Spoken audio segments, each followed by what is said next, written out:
Bismillahirrahmanirrahim. Assalamualaikum warahmatullahi wabarakatuh.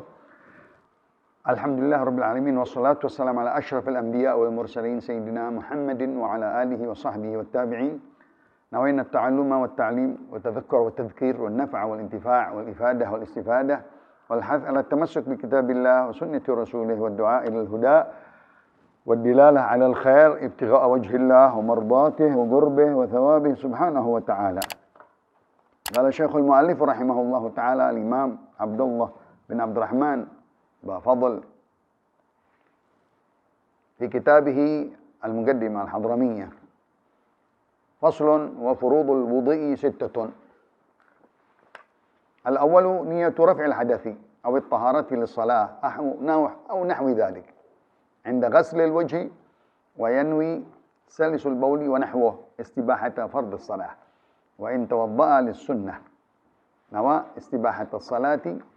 الثاني غسل الوجه وحده ما بين منبت شعر رأسه ومقبل ذقنه وما بين أذنيه فمنه الغمم والهدب والحاجب والشارب والعذار والعنفقة بشرا وشعرا وشعر اللحية والعارض إن خف غسل ظاهره باطنه وإن كثف غسل ظاهره.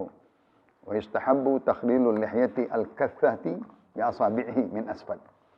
الثالث غسل اليدين مع المرفقين وعليهما. الرابع مسح شيء من بشرة الرأس أو شعره في حده.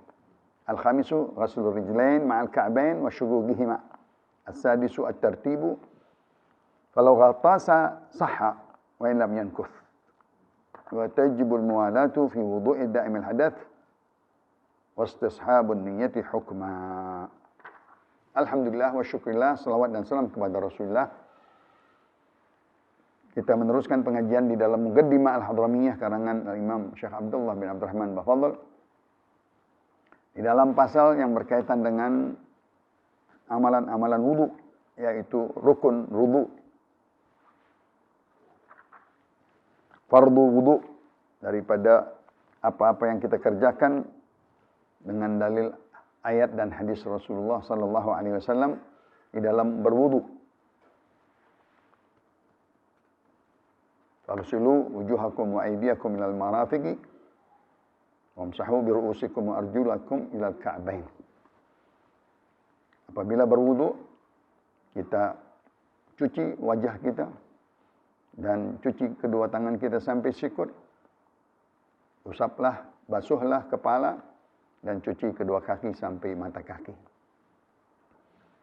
Dan juga langsung dengan contohnya Rasulullah sallallahu alaihi wasallam, "Hadza wudu'i wa wudu' anbiya min qabli." Ini cara berwuduku dan cara wudunya para nabi-nabi sebelum aku. Pertama-tama diawali dengan niat. Innamal a'malu binniyat.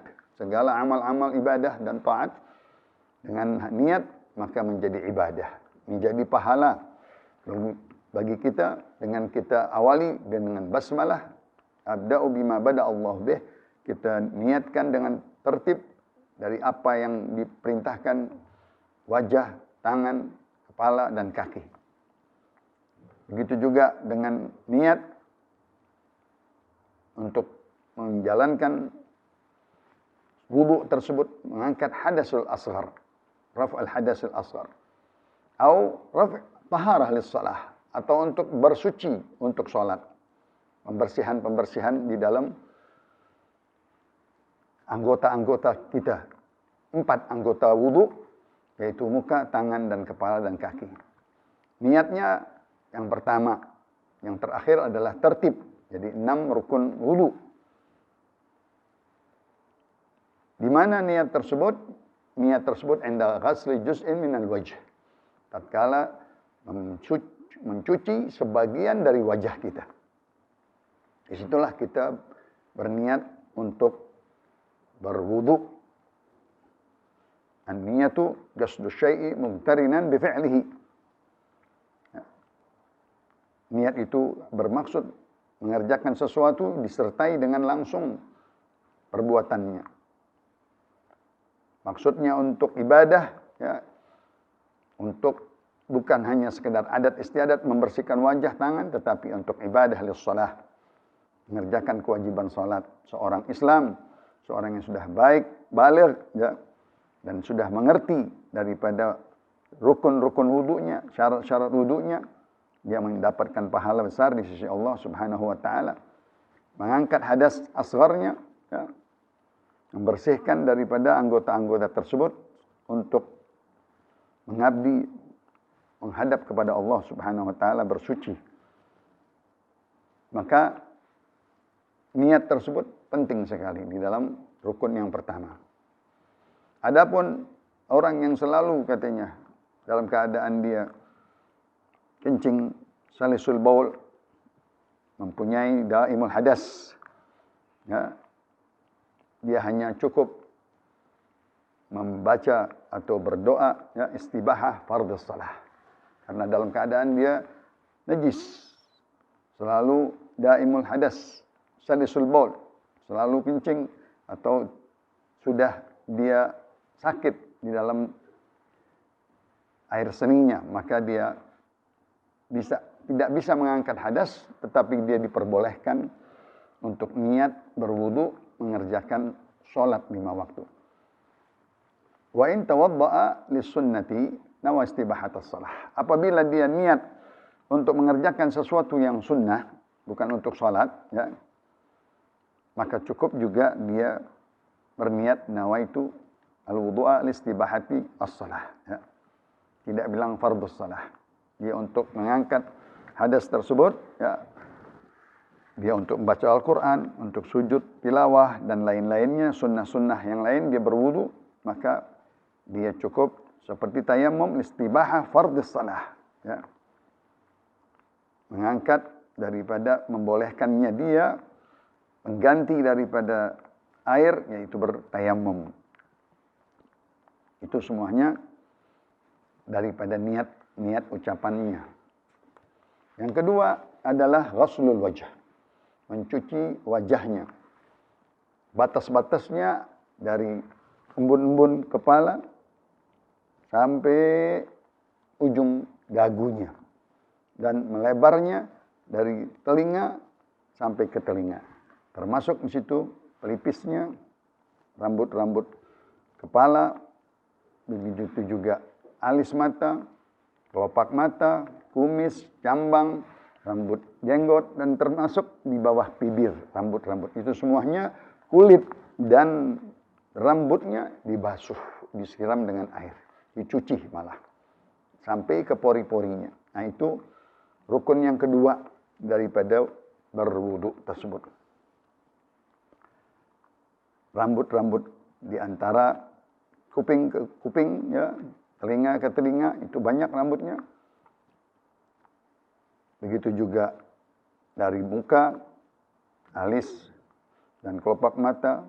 Begitu juga kumis dan juga cambang. Begitu juga dengan rambut di bawah bibir dan jenggot. Itu semuanya dia bersihkan dan dia cuci, dalamnya dan luarnya.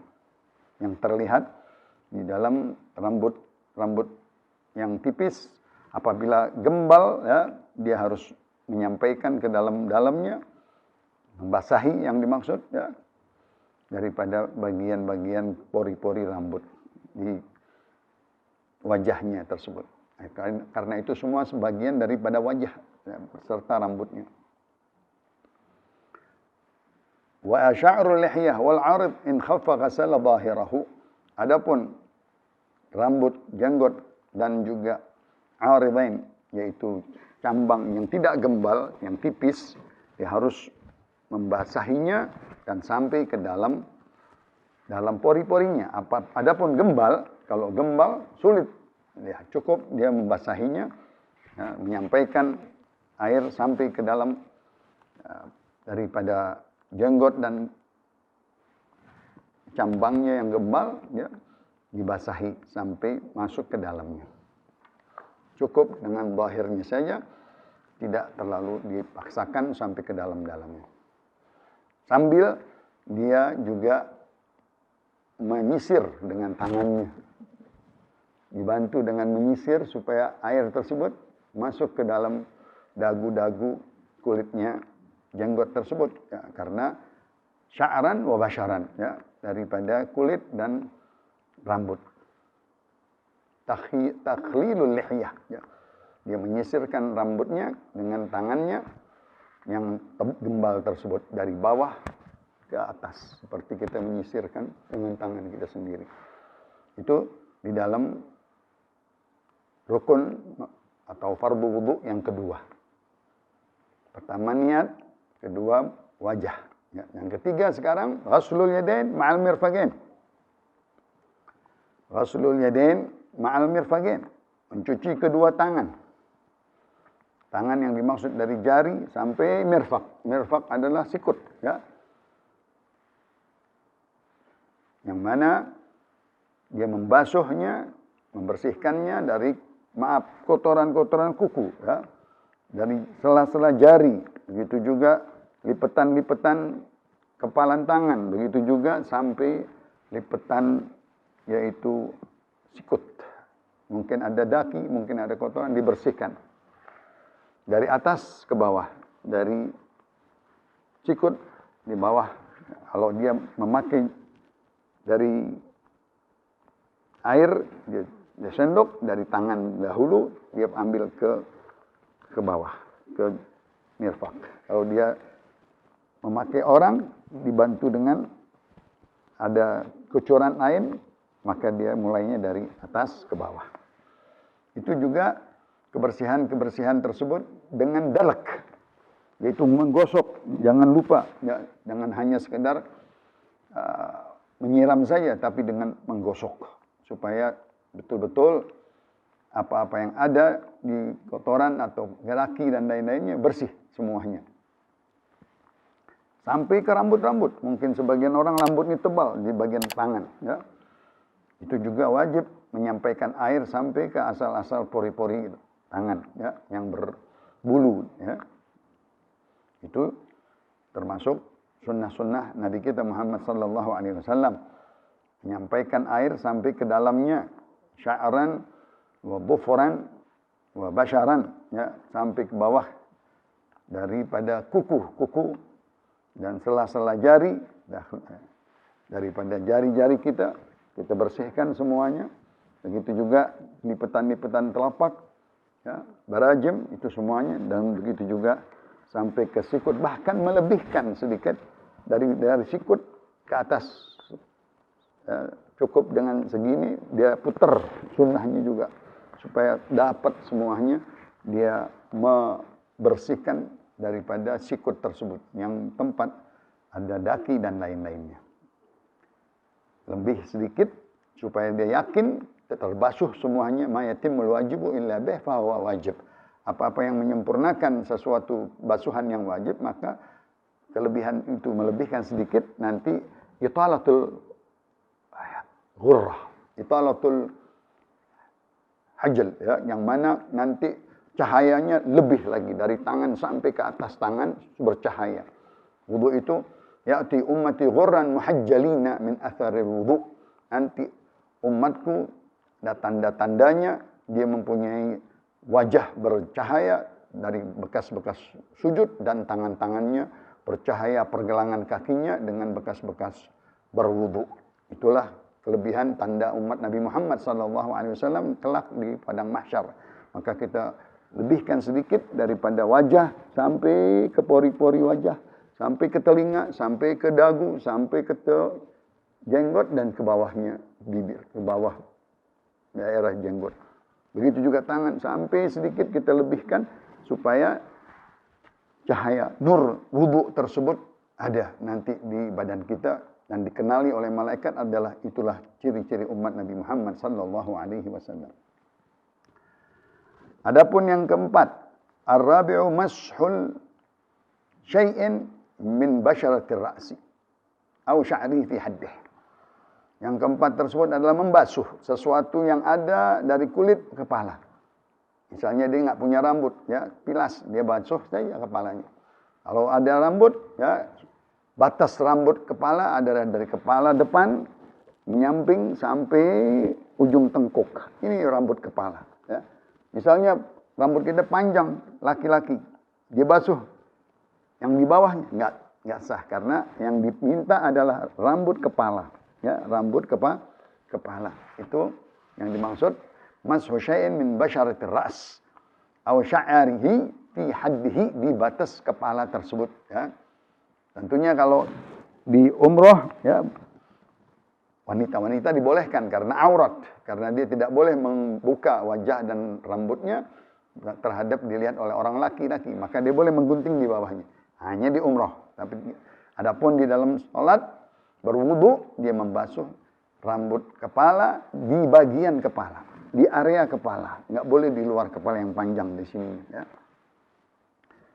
Begitu juga masukkan air sampai ke pori-pori kepala, ya.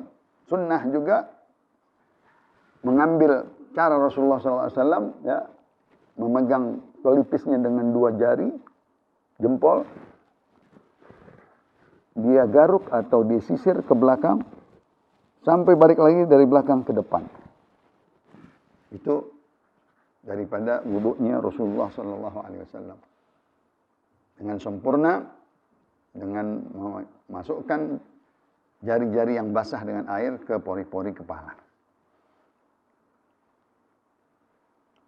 Sebagian berkata wajib 1 kali basuhan, tapi sunnah Rasulullah 3 kali basuhan. Yang kelima adalah ghuslur rijlain ma'al ka'bain. Dia mencuci kedua kakinya sampai ke mata kakinya. Mata kaki di atasnya, melebihi lagi sampai setengah betis. Supaya mendapatkan cahaya, pergelangan-pergelangan kaki bercahaya, kena tanda-tanda wudu yang dikenal sebagai umat Nabi Muhammad SAW di padang mahsyar. Ya. Dia melebihi dari batas kakinya, dia cuci dari jari-jarinya, sela-selanya, kuku-kukunya, dan juga tapaknya, dan juga tumit. Jangan lupa, tumit kata Rasulullah. Wailun lil a'qabi minan nar. Bahaya kalau melupakan cuci daripada tumit belakang, ya, yang bisa ada sela-sela pecahan-pecahan tumit dengan kotoran-kotoran yang mengendap, maka dibersihkan, dibilas belakang tumit kita sampai ke mata kaki dan melebihi sampai setengah betis. Itu juga sunnah Nabi kita di dalam pembasuhan kaki, ya. Dibersihkan segala sesuatu dari daki dan lain-lainnya, kotoran, ya, mungkin bekas-bekas injakan dan lain-lainnya, kotoran-kotoran yang berwarna, dihilangkan warnanya, dihilangkan bendanya dan lain-lainnya. Begitu juga belahan-belahan tumit, dia perhatikan daripada bekas-bekas kotoran tersebut. Ini menandakan bersihnya seseorang, dia anggota-anggota yang penting-penting, wajah, begitu juga tangan, begitu juga kepala dan kaki. Itu rukun yang kelima. Adapun yang keenam adalah tertib. Rukun tertib selalu dianjurkan supaya kita melihat daripada turunnya ayat faghsilu wujuhakum wa aydiyakum ilal marafiq. Wajah dahulu dicuci, baru tangan, baru kepala, baru kaki. Dengan tertib tersebut anggota-anggotanya dibasuh dengan abda'u bima bada'allahu bih. Aku memulai sesuai dengan apa yang dimulai di ayat tersebut. Ya, mulainya dengan wajah, sesudahi dengan tangan dan kepala dan kaki. Rukun tertib, rukun maknawi yang menjadikan bagus, ya, tidak terbalik dia memulai dari kaki misalnya, dia mulai dari tangan, tidak, dimulai dari wajah dan diniat di wajahnya, niat untuk berwudu, untuk angkat sholatnya. Nah, ini semuanya daripada rukun wudu, ya, di dalam tertib membasuh dari gelas, dari bejana, dari bak, dari orang lain atau disudahi. Tapi ada masalah di sini, kalau dia berenang, menyebur ke dalam kolam renang sekali saja dan dia niatkan wudu, sah katanya. Walaupun kelihatannya dia masuk dengan tangan atau kepala atau dengan badan, ya, tapi dia merendam ke dalamnya, tenggelam sebentar, dibangun, Dan dia niat wudu cukup katanya. Cukup karena sudah terbasahi semuanya dengan satu kali niat ya. Walaupun sebentar. Wa in lam yamkuth, tidak diam lama dia untuk berwudu, dia masuk ya ke kolam dan dia tenggelam sedikit dan niat wudu, maka dikatakan boleh dia berwudu dengan sah. Wa tajibul muwalah fi wudu'i da'imil hadas. Dan begitu pula tidak boleh dijedah-jedah dalam berwudu. Makruhatul wudu. Enggak boleh dia berjedah, dia bersihkan muka, dijedah sebentar. Dia berhenti, ya. Itu daripada makruhatul wudu. Dia harus rapi di dalam rukun demi rukun 1, 2, 3, 4, 5, 6 dikerjakan dengan baik. Kecuali orang yang sudah mempunyai daimul hadas salisul baul, istihadhah, dia tidak bisa mualah karena ada penyakitnya. Nah, itu dibolehkan bagi orang-orang yang uzur, yang sakit, keluar darah, keluar kencing terlalu banyak. Ya. Dia harus membersihkan bagian-bagiannya. Pertama, masuk waktu, ya, sudah masuk zuhur, langsung membersihkan daripada darah-darahnya tersebut, baik yang air seninya, kencingnya, dibersihkan dan dengan dia balut, lalu dia berwudu cepat-cepat dan dia sholat sendiri juga cepat-cepat. Itu namanya daimul hadas atau istihadhah. Yang terakhir istishabun niyah. Di dalam mengerjakan semua pembasuhan-pembasuhan tersebut, dia ingat niatnya, disertai dengan niat.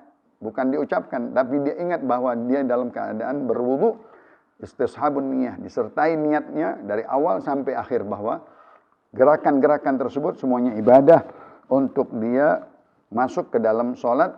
Yang terpenting katanya di dalam sholat adalah wudu. Kuncinya sholat. Kalau sholat, wudunya baik, maka sholatnya baik. Ambil dari hadis Rasulullah SAW, ya, al-wudu silahul mu'min. Ya. Wudu itu adalah senjatanya orang yang beriman, yang akan dia melaksanakan sholat 5 waktu dengan berwudu menghadap Allah Subhanahu wa ta'ala. Dan kelak nanti wudu tersebut menjadi cahaya buat dia di padang mahsyar, menjadi nur, ya, dan termasuk syafaat kepada kita, ya, karena dia menjalankan sunnah-sunnah Rasulullah Sallallahu Alaihi Wasallam. Mudah-mudahan bermanfaat. Wallahu a'lam wa ilmu atam wa la ilma lana illa ma 'allama ahkam sirri asrar al-Fatihah. A'udzu billahi minasyaitonir rajim. Iyyaka na'budu wa iyyaka nasta'in. Rabbi fanfa'na bi barakatihim wa hdina al-husna bi hurmatihim wa amitna fi tariqatihim wa mu'afatin minal fitani. Allahumma inna nas'aluka 'ilman nafi'a wa rizqan wasi'a wa 'amalan mutaqabbala. Allahumma aghnina bil 'ilm wa zayyinna bil hilm wa akrimna bit taqwa wa jammilna bil 'afiyah. Wa sallallahu ala sayyidina Muhammad nabiyil ummi wa alihi wasallam walhamdulillahi rabbil alamin.